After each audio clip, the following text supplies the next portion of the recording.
Nous avons aujourd'hui l'opportunité de commenter la paracha de Nitzavim Vayeler. Aujourd'hui, on va parler plutôt de Nitzavim.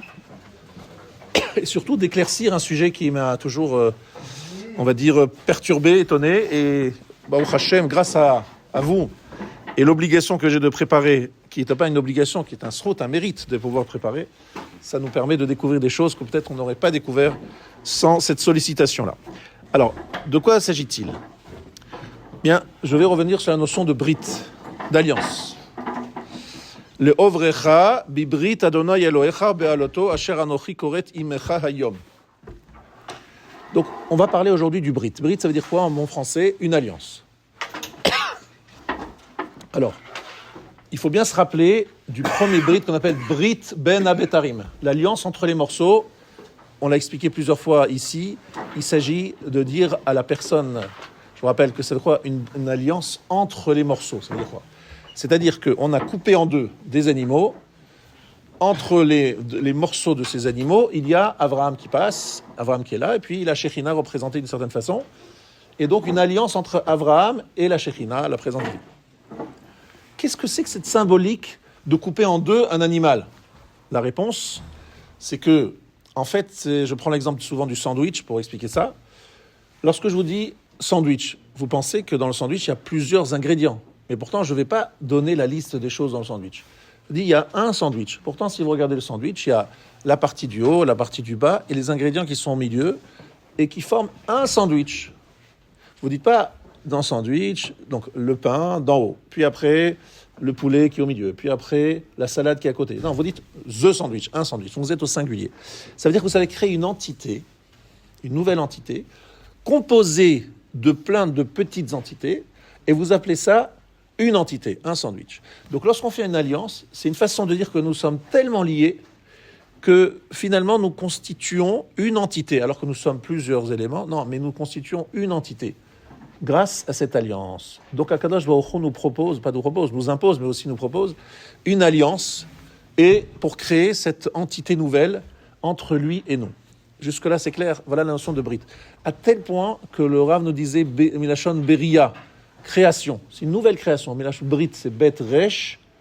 Et lorsqu'on dit Bara, on ajoute un Aleph. Mais en fait, les deux premières lettres, Bet Resh, sont là dans Brit, pour nous rappeler que c'est une nouvelle création. On crée un nouveau concept, un nouvel élément, qui est en fait un élément unique, composé de plein de petites choses.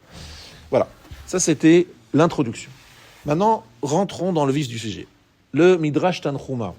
Dans la paracha de Nitzavim, Shalosh Britot Karat Akadosh Baruch Hu Ksheyatsu Mimitzrayim. Il y a 3 alliances. Parce que si vous faites attention au psukim, vous verrez à 3 reprises la notion d'alliance. La première, dit-il, Kshe'amdu Lifnei Har Sinai. Lorsqu'ils étaient debout devant le mont Sinaï. C'est la paracha de Mishpatim.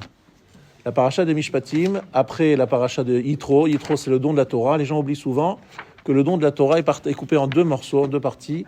La deuxième partie de Matan Torah, c'est Mishpatim. Et de quoi parle-t-on dans Mishpatim à la fin ? On nous parle de quelque chose d'assez étonnant, qui est le suivant. Vayikach Moshe Chatzi Adam Vayasem Ba'aganot Vachatzi Adam Zarak al Mizbeach Vayikach Sefer Aberit Vayikra Beoznei Ha'am Vayomru Kol Asher Diber Adonai Na'ase Venishma. Page 472, chapitre 24. Versets 6 et 7, voilà ce que je viens de lire, et maintenant je vais lire même la traduction. Moshe prit la moitié du sang, et le mit dans des bassins, et la moitié du sang, il en aspergea l'autel. Il prit le livre de l'Alliance, et le lut aux oreilles du peuple, et ils dirent, tout ce qu'Hachem dit, nous ferons et nous obéirons. Tout le monde connaît Naaseh Venishma, tout le monde. Mais on a oublié le début du verset. Avant Naaseh Venishma, Vayikar Sefer Aberit. C'est quoi Sefer Aberit ? Le livre de l'Alliance, on parle d'une brite. Et de quoi s'agit-il ? On prend du sang que l'on va asperger sur les Juifs et sur l'autel. Qu'est-ce que c'est que cette... En fait, dans Mishpatim, au moment de Matan Torah, on nous parle d'une alliance. Sefer Abrit, Rashi nous dit, Mi Bereshit van Matan Torah, c'est un livre dans lequel il y avait la Torah de Bereshit jusqu'à Matan Torah, ou mitzvot shenitztavu b'mara, et les mitzvot qui ont été ordonnés à Mara. Voilà ce que dit, c'est quoi le Sefer Abrit ? Donc, on n'appelle pas ça un Sefer Torah, on n'appelle pas un Sefer Bereshit, on appelle ça Sefer Abrit. Donc, il y a une alliance. Ça, c'est la première fois où on parle d'alliance. Quelle est la deuxième fois? Achat keshe amdu lifnei har Sinai, c'est une. Mais après, achat bechorev, une en chorev. Chorev, c'est quoi chorev? Chorev, c'est une autre appellation de Har Sinai. Donc si je lis la phrase, achat keshe amdu lifnei har Sinai, une fois lorsqu'ils étaient debout devant le Har Sinai, ve achat bechorev, et l'une à chorev, mais c'est la même chose. Sinai, chorev, c'est la même chose. Alors de quoi parle ici le Midrash Tanchuma en disant qu'il y a deux choses? Question. C'est pas une question nouvelle. Anaf Yosef, un commentateur du Tanchuma, pose déjà la question. Mais qu'on va laisser ça de côté pour l'instant, on ne sait pas, on ne comprend pas. Ve'achat kan, et une ici, dans Nitzavim, il y a une alliance. Donc on parle d'une autre alliance, mais on ne sait pas très bien où elle est. A priori, le Mont Sinaï, mais le Mont Sinaï, on en a déjà parlé. C'est quoi cette alliance? Alors, j'ai devant moi le livre du Rav David Cohen, Rosh Yeshivat Hebron, qui, vous le savez, est un fidèle du Gaon de Vilna. Et donc ici, on va citer l'approche du Gaon de Vilna sur ce sujet, dans le Sefer Aderet Eliyahu, un commentaire du Gaon de Vilna, qui nous dit « Chorev eno Sinai ». Chorev, c'est pas Sinai. Et la ben Sinai natan et Torah, à Sinai, il donnait la Torah, « Ubeha Chorev haya omed ha-mishkan » Shesham Hayu Israël Chonim. Là, il dévoile le secret Mishkan. Je vous rappelle l'historique. On reçoit la Torah quand? On est censé, on la reçoit le 6 Sivan. Mais après, on est censé recevoir les premières tables. Vous savez, catastrophe, les premières tables sont brisées. Donc on recevra les deuxièmes tables. Mais quand on va recevoir les deuxièmes tables? À Yom Kippour. Mais après, c'est quoi le programme? Une fois que Kippour est passé, qu'on a reçu les construction du Mishkan, appel d'abord pour appeler les Juifs à participer à la construction, ils participent, on construit le Mishkan, on l'inaugure le 1er Nissan. Donc pendant le 1er Nissan, le Mishkan est érigé, le Mishkan fonctionne à partir du 1er Nissan, et alors, qu'est-ce qui se passe à partir du 1er Nissan? Il y a le Mishkan, et alors la Shrina revient, bravo, elle s'installe entre les deux chérubins, bravo, et après je ne sais pas, il n'y a rien de spécial. Il y a le fonctionnement du Mishkan. Et voilà le chidouche de cette matinée, entre autres, un des chidouchim, c'est qu'il y a une nouvelle alliance parce qu'il va se passer quelque chose en plus. Qu'est-ce qui va se passer en plus? Et là, je fais allusion, évidemment, à une alliance que vous connaissez tous dans Bechukotai. N'oubliez pas qu'il y a les Bechukotai, c'est une paracha pas très sympathique, je suis d'accord, on a envie d'oublier. Pour ces raisons-là, il y a des malédictions, mais il y a aussi l'évocation d'une alliance. Mais pourquoi ferait-on une nouvelle alliance dans Bechukotai alors qu'on a déjà fait une alliance et là, voilà le chidouche, l'alliance qui se trouve, vous verrez, c'est le Zacharti et Beriti Yaakov, et Beriti Yitzhak, et Beriti Avraham Eskor, et Eretz Eskor, et donc ואף גם זאת בהיותם בארץ אויביהם, לא מאסתים ולא גאלתים לכלותם להפר בריתי איתם, כי אני אדוני אלוהיהם, וזכרתי להם בריש ראשונים. On parle sans arrêt d'alliance. Bechukotai, chapitre 26, versets 42, 43, 44, 45. Vérifiez là-bas, vous vérifierez, il y a là-bas une notion d'alliance. Et pas seulement à cet endroit-là, même à d'autres endroits, mais toujours dans Bechukotai. Je vous rappelle que l'alliance est liée à un engagement mutuel avec des clauses. Et si on ne respecte pas les clauses, il y a des PV, des sanctions. Et les sanctions, ici, sont terribles. C'est les 49 malédictions de Bechukotai. Mais pourquoi faire une alliance au mont Chorev avec le Mishkan? Donc on a compris que Chorev, c'est devant le Har Sinai. On est toujours devant le Har Sinai. On n'a pas encore bougé. On a érigé le Mishkan. Et là, il faut faire une nouvelle alliance. Et ça, c'est quelque chose de très, très étonnant. En tout cas, moi, ça m'a beaucoup étonné. Et donc, il y a eu le Vaudor. Le Vaudor, ça c'est juste après Matan Torah. Là, il n'y a pas d'alliance.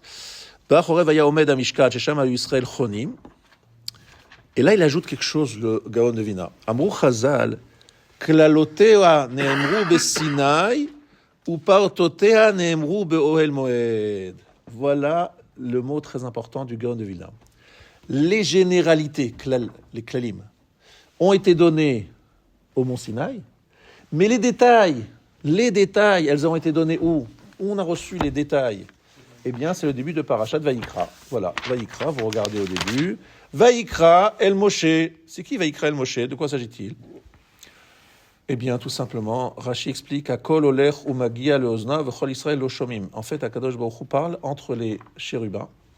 Moshe se trouve dans la tente d'assignation. Il entend, mais personne n'entend. Pourtant, c'est une voix très forte. Elle est bloquée par les murs du Mishkan. Personne n'entend sauf Moshe, mais la voix vient du Kodesh HaKodashim entre les chérubins. Et qu'est-ce qui se passe? Eh bien, à de nombreuses reprises, l'endroit qu'on appelle Ohel Mored, le lieu, la tente d'assignation, c'est le temple dans lequel il y a un rendez-vous régulier avec Moshe et où il reçoit les détails de la Torah qui a été donnée au Mont Sinaï. Et tout ça donc dans le Mishkan.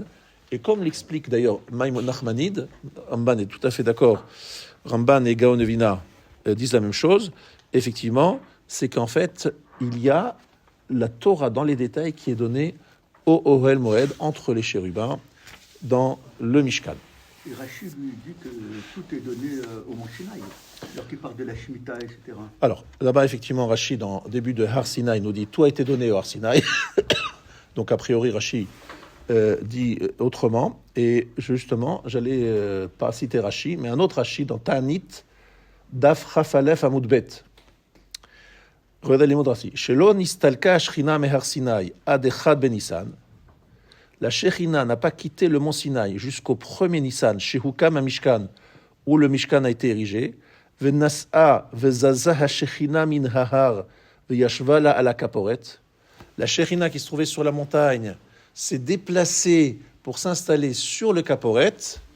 Ou be'ohel moed nishnita Torah kloteo prototea. Et dans le Ohel Moed, dans la tente d'assignation, a été répété, nishnit, la Torah, ses généralités et ses détails. Il dit bien nishnit, elle a été répétée. Donc ça veut dire qu'au Mont Sinaï, d'après Rashi, il y a tout eu, mais ça a été répété, et peut-être dans plus de détails, je ne sais pas, parce qu'évidemment, c'est pas évident, pendant les quelques instants de Mamad Har Sinaï, de tout dire, les klalim, les pratim, enfin, ça paraît difficile. En tout cas, ça a été dit, tu as raison, tout a été dit au Mont Sinaï, mais au Mont Sinaï, il y a eu une continuité. Alors c'est très intéressant, on s'est souvent posé la question, mais qu'est-ce qui se passait après Matan Torah? Elle était où la Shechina? Alors sans doute elle est restée là-bas jusqu'au don des deuxièmes tables, parce que Moshe était en haut, descendait, etc. Mais que s'est-il passé une fois qu'on a donné le deuxième table? Eh bien, on vient de découvrir ici dans Rashi, dans Ta'anit, que la Shechina n'a pas quitté le mont Sinaï, même après le don des deuxièmes tables. C'est quand que cette Shechina, cette présence divine, qui était visible, je vous rappelle, c'était des nuées, etc., elle a quitté le haut du mont Sinaï. C'est le jour de l'inauguration du Mishkan, le premier Nissan. Ce jour-là, elle s'est déplacée, elle s'est installée haut dans le Kodesh HaKodashim entre les deux chérubins. Voilà exactement l'organisation. Donc il y a un Matan Torah bis, là je vous apprends un chidouche, un Matan Torah bis dans le Mishkan, entre les chérubins. Il y a un Matan Torah sur le mont Sinaï, et il y a à Chorev, c'est toujours le Har Sinaï, parce qu'on est toujours devant le mont Sinaï, mais ça s'appelle Chorev, c'est entre les chérubins. Et donc là, on répète, on dévoile, ça on pourra discuter de ça, parce que d'après le Gaon de Vina, on a plus l'impression qu'on va dévoiler certaines choses. D'après Rashi, on a plutôt dire qu'on répète. Bref, en tout cas, il y a un don de Torah, si on peut dire, entre les chérubins, dans le Ohel Moed, la tente d'assignation, le Mishkan. Le Ohel Moed, Hitrila Mesira Mechodeshet Shel Torah, a commencé une transmission renouvelée de la Torah à Moshe, mais à la Kaporet, sur le Kaporet. Le Kaporet, je vous rappelle, c'est le couvercle du Aaron HaKodesh. Ve'akol she'haya al har b'mamad har Sinaï yarad ala Kaporet. Cette même voix qu'on a entendue sur le mont Sinaï est descendue sur le Kaporet. Ve'sham nishnit Torah. Et là-bas, la Torah a été répétée. Donc c'est très important de comprendre ce point-là. Ça veut dire qu'il y a donc déjà 2 britot, 2 alliances, et maintenant en Nitzavim, on découvre la 3e alliance, une alliance qui est particulièrement, on va dire, compliquée parce qu'elle est associée à 98 malédictions. C'est très très pénible, et d'autant plus que dans Kitavo, il n'y a pas de consolation à la fin, alors qu'à la fin de Berukota et les 49 malédictions, il y a une consolation, il y a des mots gentils, sympathiques. À Kitavo, 0 consolation après. La seule chose que l'on peut trouver effectivement des consolations, c'est dans Nitzavim, la paracha de cette semaine, où certains disent que c'est la suite de Kitavo et qu'il faut retenir un peu son souffle. Et d'ailleurs, au début de Nitzavim, Rashi rapporte, vous l'avez vu sans doute, que la face des Juifs, la figure des Juifs, c'est littéralement, il a verdi, ils ont changé de couleur, ils ont entendu 98 malédictions, ils ont dit, oh là là, qu'est-ce qui nous attend? Et Moshe a dû les rassurer, et il va les rassurer dans Nitzavim, tout en rajoutant encore, parce que dans Nitzavim il rassure, mais il rajoute encore une couche, en rappelant encore une fois que celui qui se détournera de la volonté d'Hachem, il va y avoir Esh vegofrit srefa kol artsa, il y aura du feu qui va tout brûler, etc. Donc on est effectivement dans cette approche-là. Il faut évidemment que nous essayions d'expliquer la notion de 3 britotes. C'est quoi cette notion-là de 3 malédictions? 3 malédictions, non, 3 alliances, 3 britotes, d'accord? Alors, Brit Rishona, c'était Matan Torah au Har Sinaï. C'est celle qu'on parle à Parashat Mishpatim. De quoi s'agit-il? Cette alliance, elle est logique parce que Akadosh Baruch Hu dit aux Bnei Israël, messieurs, dites-moi, vous voulez la Torah? Ils répondent Naaseh venishma. Donc ils acceptent. Donc c'est le début du processus, c'est logique. On fait une alliance. Ça n'a même pas besoin de commenter. Cette alliance-là a tout son sens puisqu'elle est au début d'un processus. Ils doivent s'engager à accepter la Torah. Akadosh Baruch Hu dit, vous faites la Torah avec, vous êtes d'accord? Oui, on est d'accord, alors on fait une alliance ensemble. Vraiment, il n'y a vraiment pas grand-chose à commenter là-dessus. Maintenant, la deuxième alliance, qui est le don de la Torah dans la tente d'assignation. Netinat Torah be'oel moed. Ça, c'est la deuxième alliance. Et là, il y a associé à cette alliance 49 malédictions dans Bechukotai. Donc, il y a une alliance nouvelle qui s'est créée. Alors, qu'est-ce que ça veut dire?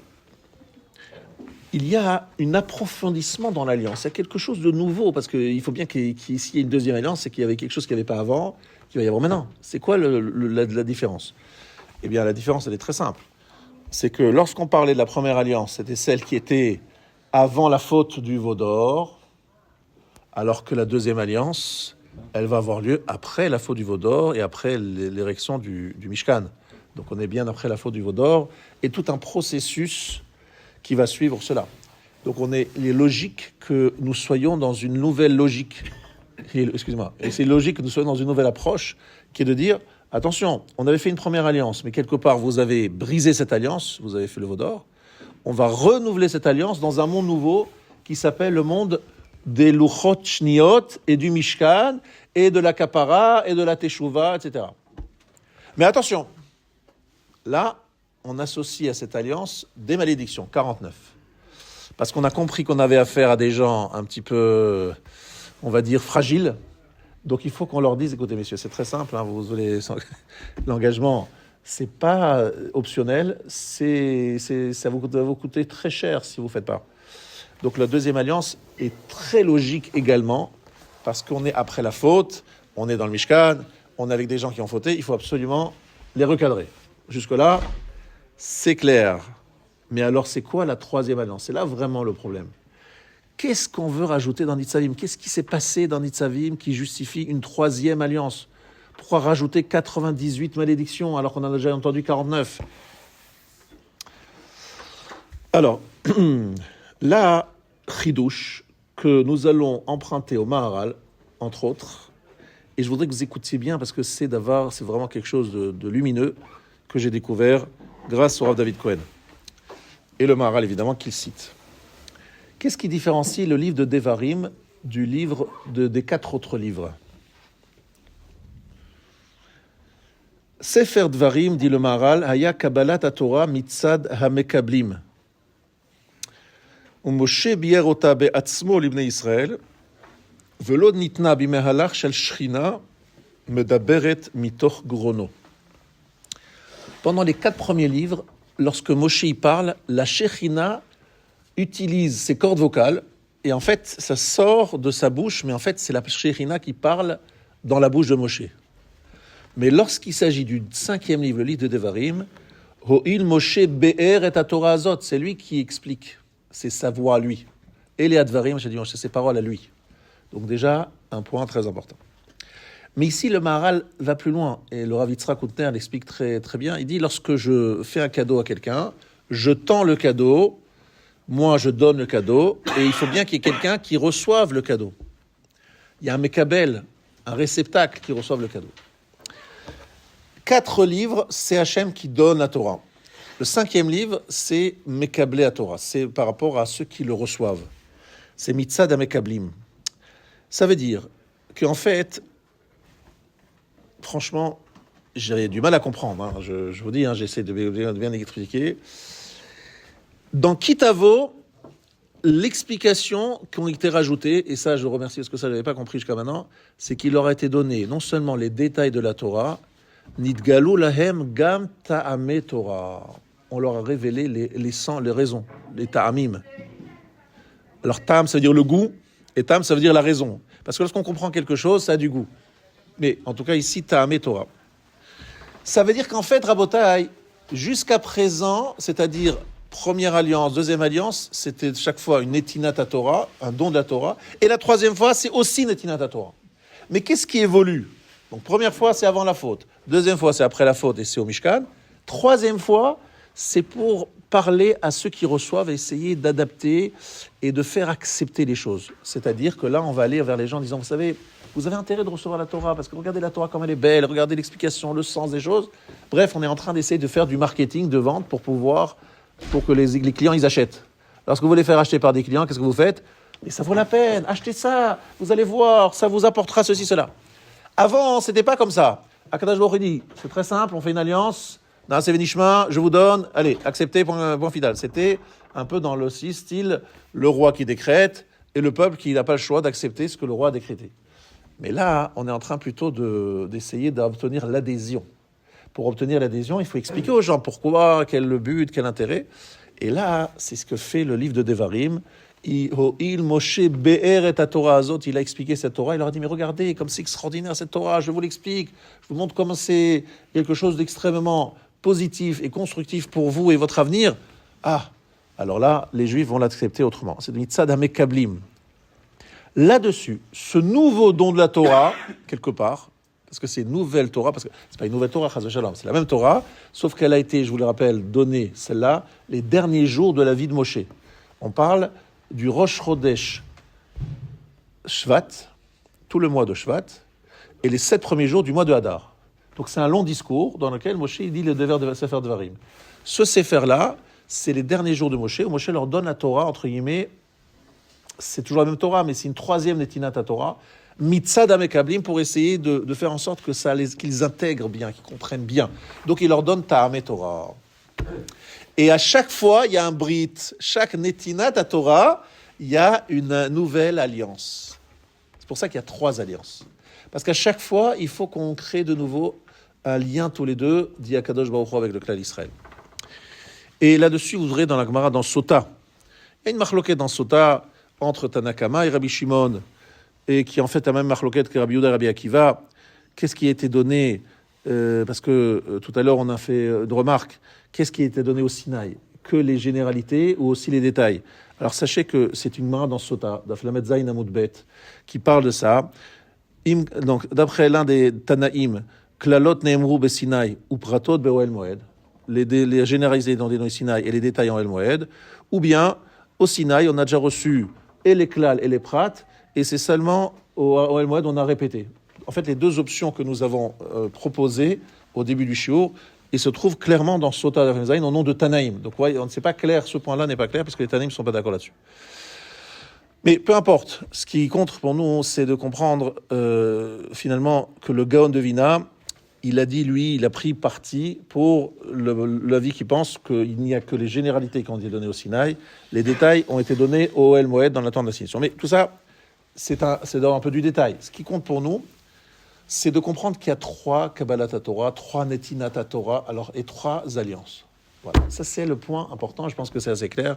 Et nous, on va essayer de comprendre maintenant la svara, la logique, qu'est-ce qui se passe, qu'est-ce que c'est que cette transmission, et vous allez voir que c'est tout simplement ce que nous faisons tous, quelque part dans nos vies, et ce qui se passe logiquement dans tout accord entre 2 personnes. La première chose, lorsque je prends rendez-vous avec un éventuel associé ou client ou fournisseur, etc., c'est quoi? Je lui dis, voilà, écoute, voilà, j'ai un produit, je suis telle société, est-ce que tu veux qu'on se rencontre? Première chose qu'il dit, de quoi s'agit-il? Donne-moi un peu les grandes lignes. Oui, d'accord, moi je suis partant, ça m'intéresse, mais évidemment, on va discuter, quoi. Mais sur le principe, oui, d'accord, moi ça m'intéresse. Bon, le rendez-vous est pris, c'est déjà pas mal, c'est déjà une première étape. Le rendez-vous se fait, je fais quoi? Je rentre dans le détail. Je rentre dans le détail, oui, d'accord, oui, c'est bon, ça me vient bien. Maintenant que j'ai les détails, ça m'intéresse toujours. On va aller plus loin. Mais on va aller plus loin, qu'est-ce qui se passe? Il y a des concurrents. Il y a des concurrents. Donc comment est-ce qu'on va, on va signer avec un tel plutôt qu'un tel lui dit mais j'ai plein de propositions. Donc il va falloir que je lui trouve à lui une raison très particulière pour l'accepter. Et donc il va falloir que j'embellisse un peu mon produit, que je fasse un peu de marketing, de mettre un peu de poids. J'essaye de le convaincre qu'il a tout intérêt à l'acheter, que c'est très bon pour lui et que même si maintenant il a compris que ça pouvait lui apporter, mais il hésite encore. Il va falloir que je fasse. Mon cher Rabbeinu, il va quitter le peuple juif puisqu'il va mourir. Il se dit avant de partir, il faut que je fasse en sorte que cette Torah, il la garde, le Olam pour toujours. Alors qu'est-ce qu'il fait? Il écrit Parashat Nitzavim. Et dans Parashat Nitzavim, il dit la chose suivante. Sachez une chose, et on a cité cette semaine plusieurs fois le Rav Sitruk, Tzadik Livracha, puisque c'était sa Askara. Et vous le savez, une des phrases fétiche du Rav que tout le monde connaît, se rappelle, c'était quoi l'ambition d'un homme sur Terre? Il y a beaucoup de principes, il y a plusieurs phrases comme ça, choc, qui est celle en fait, Akadosh Baruch Hu nous demande de faire des choses, nous exige de nous un certain nombre de choses, et nous, a priori, on n'a pas toujours envie de le faire. Quelle serait notre véritable aspiration? Évidemment, je n'ai pas les mots par cœur, Mechila, mais ce serait d'arriver à aimer et avoir envie de faire ce que je suis obligé de faire. Alors c'est un peu contradictoire, parce que normalement, ce que tu es obligé de faire, tu n'aimes pas le faire. Tu le fais par obligation. Mais le rôle d'un Rav, d'un Juif, d'un Talmide, bref, de tout le monde, c'est d'arriver à une situation où ce qu'on était obligé de faire, on va le faire avec envie, avec joie et avec enthousiasme. C'est ça le vrai but dans la vie. Là, on a fait une fila ce matin, on n'avait pas le choix. On s'est dit, bon, je fais shacharit, je mets tefillin, etc. On n'avait pas le choix de le faire. Est-ce qu'on l'a fait avec joie? Non, on l'a fait parce qu'on avait peur du Gainam, ou on s'était dit qu'est-ce que vont dire les voisins, ou bien nous-mêmes on va se sentir mal, dire c'est pas bien, j'ai pas fait la tefila ce matin avec Minyan, c'est pas sympa. C'est un peu ça. Mais est-ce qu'on l'a fait avec joie, avec enthousiasme? C'est pas évident. Mais c'est vrai que le but d'un juif, c'est d'arriver à une situation où il trouve du goût et du plaisir et que ça fasse partie de sa vie, que ce soit pas quelque chose qu'il fasse par obligation ou par habitude ou par routine, mais qu'il le fasse avec joie, n'est-ce pas? On est tous d'accord, c'est ça notre but. Et effectivement, lorsqu'on est en train de lire Nitzavim, Moshe Rabbeinu se dit, bon, je vais les quitter, je les ai menacés, je leur ai dit, voilà, vous n'avez pas le choix, et si vous ne faites pas, ça va vous coûter très cher. Et il ajoute un élément très important dans Nitzavim, il dit, peut-être que vous allez vous dire, bon d'accord, on n'a pas le choix, mais peut-être qu'on peut faire un deal avec Akadosh Baruch Hu. C'est quoi le deal avec Akadosh Baruch Hu? Écoutez bien, Shalom Yeli, qui bishrirut libi elech. Est-ce que vous comprenez la portée de cette phrase qui m'a toujours, j'ai déjà dit plusieurs fois, mais chaque fois cette phrase, et cette année encore plus, elle me choque, elle me dit, un juif, il dit à Akadosh Baruch Hu, il dit, Akadosh Baruch Hu, je veux le shalom. Alors comment on va faire le shalom? On va faire tout simplement le deal suivant. Toi, tu me donnes rien, je te demande rien, mais s'il te plaît, toi, ne me demande à moi aussi absolument rien. Donc j'attends rien de toi, mais toi, tu ne me punis pas si je ne suis pas tes préceptes, parce que Bishrirut IBLR, je veux faire ce que mon cœur me montre de faire.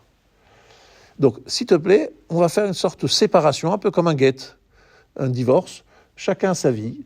Toi, tu fais tes affaires, moi, je te demande rien, mais surtout, ne me demande à toi de rien aussi, et surtout, ne m'envoie pas tous ces clalotes. Parce que, en écoutant ces clalotes, on s'est dit, franchement, ça vaut la peine d'être juif avec toutes les Shoah, les acquisitions, les compagnies, les pogroms.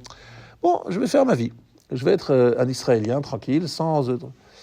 Et là, Kadosh Baruch Hu lui dit, tu peux pas te libérer. C'est ça le problème, tu as une alliance avec moi, elle t'est imposée. Ah, elle m'est imposée. Et là, vraiment, le bonhomme, il dit, bon, c'est pas exactement ce que j'aurais voulu. Moi, je voulais un truc plus sympathique.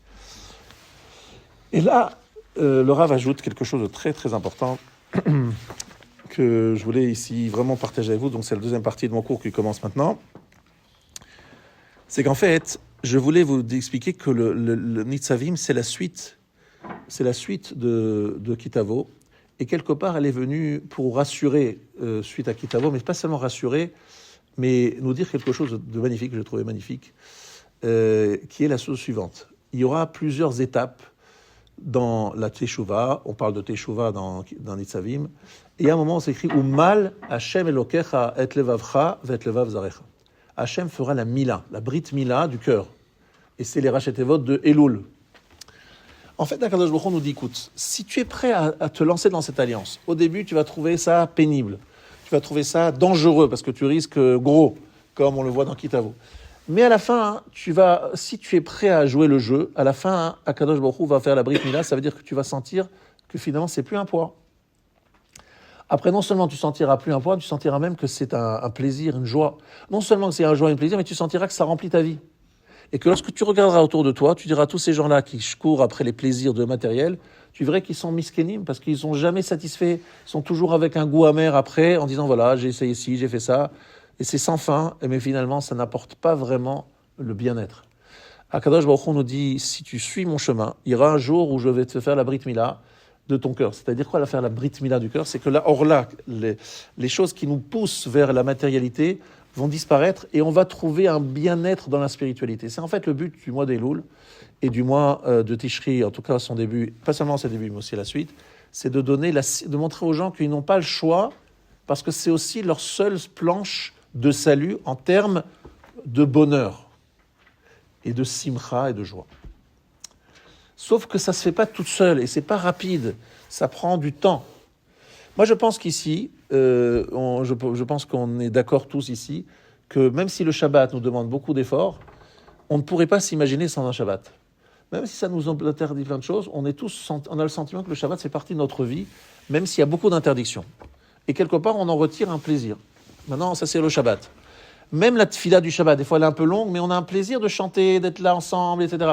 On ressent dans certaines mitzvot cette chose-là. Pas dans toutes les mitzvot, malheureusement. Il y a des mitzvot où on a du mal à le ressentir. Mais Akadosh Baruch Hu nous dit, accepte cette alliance. Je le fais d'abord par coercition, parce que je te l'impose.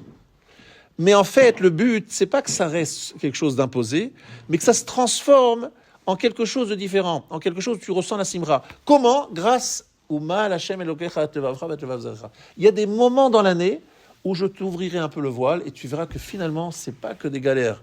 La preuve, c'est que des gens vont se mélanger, se réunir, des milliers, des dizaines de milliers de personnes pour chanter les slichot au kotel. Est-ce que quelqu'un les oblige à aller au kotel à minuit, 1h, 2h du matin pour chanter les slichot? Quelqu'un les a obligés d'y aller? S'ils sont pas là, il y a un problème, ils vont payer cher. Non. Ils y vont parce que ça leur fait plaisir, parce que quelque part, ils se sentent bien de tous chanter tous ensemble et dire Hachem, Amelech, Hachem Alach. C'est beau de voir ça, c'est-à-dire, c'est quelque chose qui vient du fond de cœur. Lorsque les gens vont venir à Rosh Hashanah, nombreux, prier, chanter, ils ont aussi ressentir un grand plaisir. C'est qu'il y a une notion de Mila qui se fait au mois de Elul, qui est extraordinaire et qui permet justement d'arriver à une brite et une alliance, mais une alliance qui n'est pas imposée, une alliance qui est finalement une vraie association totalement assumé et reçu. Alors regardez comme c'est extraordinaire. Toute relation passe par 3 étapes. Par exemple, un mariage, il y a d'abord la présentation. Je vous présente cette jeune fille, très bien, voilà. Ah, elle me plaît, très bien. Deuxième étape, fiançailles, les kiddushin. Troisième étape, les nisuin. D'accord? Akadosh Baruch Hu, il a fait la même chose. Il a dit, je me présente, je vous donne la Torah, Naaseh Venishma, on lui a répondu, on est d'accord. Après, on a fait des bêtises, on a un peu lui tourné le dos. Il dit bon, là, il va falloir que vous engagez, ça rigole plus. Prenez l'alliance numéro 2, mais au Mishkan, il va falloir, je vous ai associé le Bechukotai, 49 malédictions, parce que je vois que vous êtes un peu léger. Puis après, on est à la fin des 40 ans du désert. Moshe dit, oh là là, j'ai très peur. Ils vont aller là-bas en Israël, ils vont un petit peu s'installer dans leurs champs, ils vont avoir des rentes importantes, et ils vont oublier Hachem, comme le dit explicitement le Passouk. Donc là, je leur mets 98 malédictions. Oh là là, 98 malédictions. Mais je leur dis la chose suivante. Regardez Nitzavim jusqu'au bout. Regardez qu'en fait, à un moment, cette échouva, ce retour vers Akadosh Baruch Hu, va être quelque chose qui va être véritablement accepté et voulu. Et là, Rabotai, je vous apprends un grand chidouche, et je terminerai là-dessus. c'est qu'en fait, il y a une bracha spéciale, Rav Yitzhak Hutner l'explique dans son livre Pachad Yitzhak, qui est en fait l'éclairage de la fin des temps qui déjà est perceptible aujourd'hui. À la fin des temps, il y aura cette mila, cette envie, etc., cette reconnaissance d'Hachem. Aujourd'hui, on ne l'a pas encore. Mais le Rav Yitzhak nous dit que Rav Chesed Ve'emet, ça fait partie des 13 attributs de miséricorde. Il y a écrit Emet. Emet, c'est la vérité. J'aurais pas mis, dit le Rav Yitzhak Hutner, la notion de vérité dans les 13 attributs de miséricorde. C'est pas du tout la place. Parce que si on est Emet, monsieur, tu as fait une faute, tu vas la payer cher. C'est grave ce que tu as fait. Tu vas la payer très cher. C'est pas bien de mettre le mot Emet dans les 13 attributs de miséricorde. Et là, le Rav Yitzhak Hutner nous dit quelque chose d'extraordinaire. C'est quoi Emet? C'est que Rashi nous dit au début de Vaïra, Ushmi Adonai lo nodati lahem. J'ai pas fait connaître au Avot mon nom Yud Ke Vav Ke. Qu'est-ce qu'explique Rashi? Je leur ai promis et je n'ai pas vérifié ces promesses. J'ai fait des promesses, mais je les ai pas réalisées. Donc Midat ha-emet sheli, c'est le emet qui veut dire réaliser ses promesses, montrer que ce qu'on dit, on le fait. Ça, moi, à Kadosh Baruch Hu, je ne l'ai pas fait envers les Avot. Donc, lorsqu'on dit émet dans les 13 attributs de miséricorde, il faut introduire, dit le Rav Yitzhak Hutner, le fait qu'Hachem, il a promis quelque chose dans Nitzavim, justement, où il a promis qu'à la fin des temps, il y aura la tchouva, il y aura la brit mila du cœur, il y aura toutes ces belles choses qui vont arriver. Et alors, eh bien, le fait que ça, à la fin, il y aura toute cette belle fin, happy end, déjà maintenant, ça me donne du courage et des forces, et surtout une sorte de héara, de lumière. Et je ne sais pas si vous le ressentez, moi je le ressens très fort depuis le 7 octobre de l'année dernière, et Simchat Torah, c'est qu'effectivement, le fait d'avoir sentir un peu les effluves de la fin des temps, en voyant cette haine des Umot HaOlam contre nous, c'est un des signes de la fin des temps. Eh bien, tout cela nous dit, bon, vous voyez, c'est en train de se réaliser devant nous. Nous, on pensait qu'après la Shoah, l'antisémitisme était derrière nous. Et on voit que non seulement il n'est pas derrière nous, mais il est encore plus fort. En tout cas, il est très très fort. Donc on se dit, c'est pas possible, qu'est-ce qui se passe? Ça veut dire qu'en fait, toutes les promesses qui ont été écrites, on les voit devant nous se réaliser devant nous. Et donc on se dit, même Nitzavim, si vous relisez Nitzavim, vous revoyez le 7 octobre, sans problème. Et donc vous voyez cette terrible punition sur cette terre d'Israël, et le monde entier qui dit, mais qu'est-ce qui s'est passé? Pourquoi?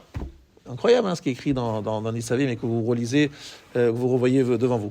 Et donc, lorsque vous lisez, vous dites, oh là là, donc c'est en train de se réaliser ce qui est écrit. Donc ce qui est écrit aussi de positif à se réaliser. Et donc c'est quelque chose qui nous encourage, qui nous donne des forces. Le fait qu'à la fin, il faut qu'à un moment, on arrive à la fin, à arriver à la teshuva, à la mila du cœur, c'est quelque chose qui est écrit, qui est émet. Akadosh Baruch Hu dit, je m'engage, je me suis engagé, je vais vous amener là. Eh bien on dit à Akadosh Baruch Hu, s'il te plaît, par le srout de toute cette promesse, parce que tu nous as engagés, tu nous as promis quelque chose, il faut que dès maintenant tu nous donnes l'aide, une aide nécessaire, absolument nécessaire, qui est Rachamim, pour qu'on puisse arriver à être à mettre, que tu puisses authentifier tes promesses. Tu as promis dans Nitzavim, mais il faut que ça puisse se passer. Tu dis qu'on va faire tchouva, mais fais-le déjà, ça y est, c'est bon. Aide-nous à faire tchouva, Rosh Hashanah, Kippour. Et mette, que ça se réalise, ce que tu as promis. Voilà, c'est Niflas qui dit ici le Rav Yitzhak Hutner. Il dit que Emet, c'est un argument de Rachamim, parce qu'on dit à Kadosh Baruch Hu, authentifie, montre que les choses que tu as promis vont se réaliser. Comment? Tu as promis qu'il y aurait une teshuva, tu as promis qu'il y aurait une mila. On veut le voir aujourd'hui. Et déjà aujourd'hui, on voit quand même des gens se poser des questions, se remettre en question, comme on n'a jamais vu depuis des années, parce qu'en fait, ce que je suis en train de vous dire est en train de se passer sous vos yeux, mais vous ne le voyez même pas. Vous ne l'analysez pas comme il est. Émet, ce qu'Akadosh Baruch Hu a promis se réalise devant nous. Que les gens vont faire tchouva, que les gens se remettent en question. Ou mal Hashem. Donc cette force-là nous aide déjà aujourd'hui à obtenir le Rachamim parce que Hashem s'est engagé à arriver à UPN. Donc il faut qu'il nous aide à le faire. Donc Akadosh Baruch Hu va nous aider à faire Teshuvah, va nous envoyer des messages très forts, comme il l'a déjà fait, mais des messages positifs, si on espère, on lui demande à Akadosh Baruch Hu, s'il te plaît. Bon, c'est gentil, mais on aimerait préférer plutôt les Klaot, de Kitavo, de Netzavim. Bon, ça c'était la première partie de la paracha. Bon, maintenant tu vas passer à la deuxième partie de la paracha. Le message est passé. Maintenant on va écouter la fin de la paracha. Et ça, c'est en train de se réaliser, je l'espère bien, très bientôt. Et donc, je termine mon shiur en revenant au début du shiur. Le début du shiur, c'était la question de savoir pourquoi 3 alliances. Je crois que j'ai été assez clair Akadosh Baruch Hu approfondit notre relation. D'abord Matan Torah, Har Sinaï, puis après Mishkan, dans les Kérouvim. Et vous remarquez la différence entre les deux? Har Sinaï, c'est une voix qui vient du ciel. Mishkan, c'est une voix qui vient entre les deux chérubins. C'est très intéressant cette image. Les deux chérubins, c'est la Shekhinah, Hachem, et le peuple juif. D'accord? C'est pour ça qu'il y a un Zachar et Nekeva. C'est qui le Zachar et le Nekeva? Le mâle, le garçon et la fille. C'est la Shekhinah, c'est-à-dire le Zachar, celui qui donne, et le Klal Israël qui reçoit. C'est ça. Donc il y a une relation d'amitié, de proximité. On se regarde, on est là en face de l'autre, un peu comme un Khatan et une Kala, n'est-ce pas? Et c'est de là qu'il donne le deuxième brit, la suite de la Torah, Matan Torah bis. C'est là-bas qu'il est donné, dans cette relation, en disant je suis votre ami, je vous aime. Mais le problème qu'il y a, c'est que pour vous aimer, je suis obligé des fois de vous frapper, parce qu'un papa qui ne frappe pas son fils, il est gâté pourri. Donc de temps en temps, il faut que je vous recadre. Malheureusement, mais je vous sais par amour, c'est pas parce que je vous aime pas. Et après vient la troisième étape, qui est la fin des temps, mais qui déjà maintenant se ressent, la troisième alliance, et qui, Bezrat Hashem, se réalisera sera complètement réalisée cette année. Voilà, il faut prier très fort. Et les Juifs, comme dit le verset, qui a mitzvah azot asher anochim et tzavachayom lo nifleti mimcha velo rechokai. C'est pas si loin la Teshuva. Les gens pensent, mais non, c'est pas possible, ce monsieur il est trop loin. Ben voilà, cette année, pas plus tard que ce dimanche, une personne m'a témoigné, il m'a dit, mon fils était agnostique, mon fils était anti-Torah, et je n'ai pas compris ce qui s'est passé depuis le 7 octobre. C'est devenu un monsieur fervent en Torah, je le reconnais plus, je ne sais pas ce qui s'est passé, j'aurais jamais... On parle de quelqu'un, d'un garçon qui est un intellectuel d'un très haut niveau, qui n'est pas un monsieur qui change facilement de position, et qui avait toutes sortes de... Il m'a dit, voilà, depuis Simchat Torah, il a changé, il a commencé à évoluer, il est Shomer Shabbat, etc. Je ne le reconnais plus, je ne comprends pas. J'ai dit, mais au Hashem, on est en train de voir devant nous se réaliser ce qui est promis dans Nitzavim, que malheureusement, par des choses dangereuses, malheureuses, mais c'est en train de se réaliser. Voilà ce que je souhaite à tous, qu'on ait Ktiva Vechatima Tova, une très bonne année à tous.